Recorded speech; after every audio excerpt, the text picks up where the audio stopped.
یہ آیت تو سورہ بقرہ میں نازل ہو چکی تھی.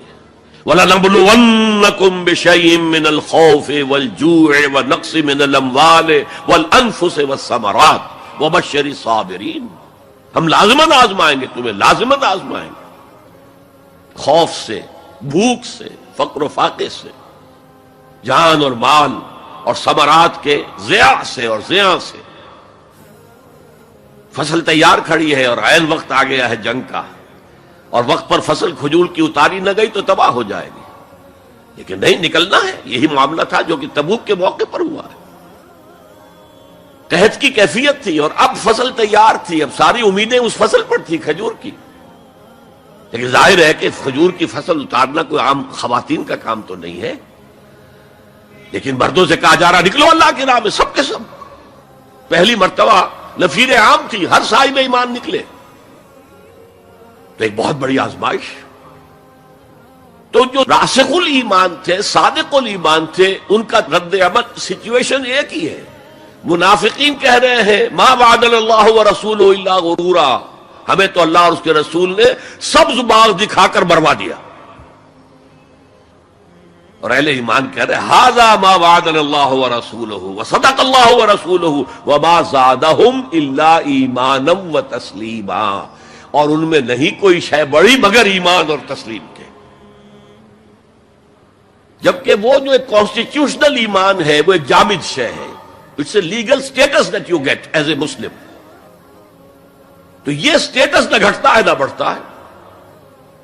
یہ نہیں ہو سکتا کہ ایک باپ کے اگر دو بیٹے ہیں اور ایک متقی ہے، زاہد ہے، عابد ہے، تہجد گزار ہے، دوسرا فاسق و فاجر ہے، تو وراثت میں اس تہجد گزار کو زیادہ حصہ ملے اور دوسرے کو جو ہے وہ کم ملے. نہیں، ایکول. المسلم کفو لکل مسلم. تمام مسلمان آپس میں جہاں تک ان کے لیگل اور پولیٹیکل حقوق کا تعلق ہے برابر. تو یہ فرق ہے ایمان اور اسلام میں. البتہ یہ میں آپ کو بتا چکا ہوں کہ یہ بھی ہو سکتا ہے کہ اسلام پہلے آئے، ایمان بعد میں آئے. ہم میں سے جب بھی اللہ تعالیٰ کسی کو نصیب فرما دے حقیقی ایمان، یقین والا ایمان، جیسے میں نے دعا کی اللہم نور قلوبنا بالایمان، اے اللہ ہمارے دلوں کو منور کر دے، روشن کر دے ایمان کے ساتھ، نور ایمان سے جگمگا اٹھے ہمارا دل. واشرح صدورنا للاسلام، اور ہمارے سینوں کو کھول دے اسلام کے لیے، اسلام کی ہر شے ہمیں حسین نظر آئے. حضور صلی اللہ علیہ وسلم کی حیات طیبہ کے آخری ایام میں یہ واقعہ پیش آیا کہ حضور مسجد نبوی میں تشریف فرمائے، مجمع موجود ہے. اچانک ایک شخص ظاہر ہوتا، شدید و بیاض ثیاب، شدید و سواد شعر، اس کا لباس انتہائی سفید صاف، کوئی اس پر دھبا نہیں، داغ نہیں، میل نہیں. بال انتہائی سیاہ چمکدار، گرد آلود نہیں. ولا یعرفہ احد منا، اور ہم میں سے اسے کوئی پہچانتا بھی نہیں تھا. کسی بھی ریت سے، خاک سے بالکل آلودہ ہوئے بغیر بال ہیں، تو شاید یہ مدینے کا رہنے والا ہو. تو مدینے والوں میں سے کوئی تو ہوتا کہ جو اس کو جانتا پہچانتا، کوئی نہ کوئی تو گریٹ کرتا اس کو مجمع میں، آؤ آؤ ادھر آ جاؤ، میرے پاس آ جاؤ. کوئی نہیں. اور اگر براہ راست باہر سفر سے آ رہا ہے تو کچھ گرد آلود بال ہوتے، کچھ کپڑے میلے کچیلے ہوتے. تو لوگ حیران تھے. اور مزید یہ کہ اس نے سیدھا تیر کی طرح مجمع کو چیرتا ہوا حضور کے عین سامنے جا کر بیٹھ گیا. اب لوگ حیران ہیں، یہ ہے کون؟ اس کی یہ جرت، یہ جسارت. اور اس طرح دو زانو بیٹھا کہ حضور کے گھٹنوں کے ساتھ اپنے گھٹنے جوڑ دیے اور حضور کی رانوں پر اپنے دونوں ہاتھ رکھ دیے. اب سوال کیا، یا محمد اخبرنی عن الاسلام، اے محمد مجھے بتاؤ اسلام کیا ہے.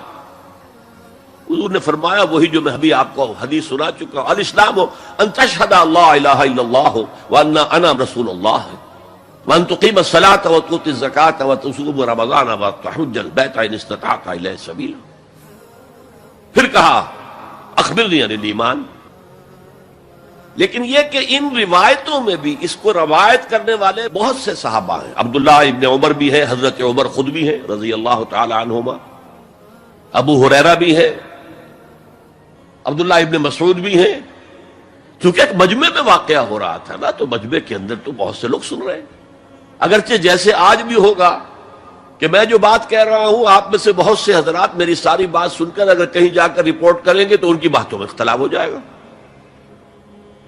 لہذا اس حدیث کی روایت میں اختلاف ہے. بعض روایت تو یہ ہے کہ پہلے پوچھا اخبرنی عن الایمان، پھر پوچھا اخبرنی عن الاسلام یا عن الاسلام.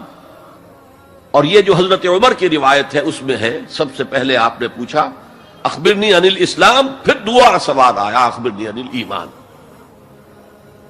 اچھا، اس کے بعد ایک دو سوال اور بھی کیے، اب میں تفصیل میں نہیں جا سکتا. پھر وہ شخص چلا گیا. حضور نے کہا ذرا اس کو بلانا واپس، تو دیکھا تو کہیں بھی نہیں، زمین کھا گئی، آسمان اچک کر لے گیا، اللہ جانے. تب حضور نے فرمایا اوہ یہ جبرائیل تھے جو تمہیں تمہارا دین سکھانے آئے تھے. یعلمکم دینکم اذ لم تسألوہ، جبکہ تم نے اس کے بارے میں سوال نہیں کیا. اور یہ پہلی بار ہے کہ میں جبرائیل کو پہچان نہیں سکا، انسانی شکل میں وہ آئے اور میں پہچان نہیں پایا. ورنہ اکثر حضرت دہیہ کلبی کی شکل میں آتے تھے انسانی صورت میں. جب بھی حضرت جبرائیل آتے تھے، حضرت دہیہ کلبی جو ہے وہ بہت ہی حسین جوان رانا، ان کی شکل میں آتے تھے. بہرحال یہ اتنا اہم مسئلہ ہے کہ اس کو کلیئر کرنے کے لیے کہ دودھ کا دودھ پانی کا پانی علیحدہ ہو جائے. ایمان کیا ہے، اسلام کیا ہے. دنیا کا نظام اسلام پر ہے، ایمان پر نہیں ہے. آخرت کا معاملہ ایمان پر ہے، اسلام پر نہیں ہے. کوئی شخص مسلمانوں کا بہت بڑا قائد ہو، بہت بڑا لیڈر ہو، لیکن ہو سکتا ہے آخرت میں زیرو ہو. میں حدیث سنا چکا ہوں آپ کو. ایک شخص دنیا میں شہید سمجھا جا رہا تھا، ایک شخص دنیا میں بہت بڑا عالم سمجھا جا رہا تھا، ایک شخص دنیا میں بہت بڑا سخی سمجھا جا رہا تھا، اور اللہ نے سب کے دعوے جو ہیں ان کی نفی کر دی. تم نے جنگ کی تھی اس لیے لیقال جریء کہا جائے، بہت ہی جری آدمی ہے صاحب، بہت بہادر آدمی، کیا کہنے اس کے. لیقال سخی، بھائی بڑا سخی آدمی ہے، سخاوت کے دریا بہا دیے اس نے. بھائی بہت بڑا عالم ہے، اس سے علم کا کتنا جو ہے لوگوں کو فیض پہنچا ہے. وقد قیل، یہ تمہارا مقصود تھا، وہ مقصود دنیا میں حاصل ہو چکا، تمہاری شہرت کے ڈنکے بج چکے، اب یہاں تمہارے لیے کچھ نہیں. اور پھر اللہ حکم دے گا اور فرشتے منہ کے بل گھسیٹتے ہوئے اسے جہنم میں جھونک دیں گے. تو وہ اسلام وہاں کام نہیں آئے گا. بلکہ اسلام کیا، اسلام پر اتنی اضافی خوبیاں بھی کام نہیں آئیں گی اگر دل میں ایمان